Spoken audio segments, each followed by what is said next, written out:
cada projecte té la seva manera de comunicar-se i té la seva història. Per això a les classes fem molts casos pràctics, no? I veiem diferents tipologies i diferents projectes i diferents despatxos d'arquitectura que es dirigeixen a diferents públics, no?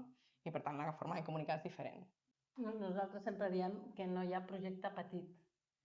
I això, que sembla una frase feta, té molt de sentit en arquitectura, perquè el que expliquem i el que posem molts exemples i provoquem la reflexió sobre la singularitat de cada projecte, no? De tots hi ha una història per explicar i no té res a veure una rehabilitació, evidentment, amb una obra nova, però també hi ha el tema del programa, també hi ha el tema de, diguem, de les preexistències, és a dir, hi ha tota una sèrie de qüestions que ben analitzades permeten treure-li molt de suc al que vols explicar. Llavors, des d'aquest punt de vista, diguem que no, és a dir, en tot moment pots estar comunicant els projectes que fas i en cada moment també trobar, diguem, el ganxo, si es vol dir així, sobre com l'enfoques, com l'expliques.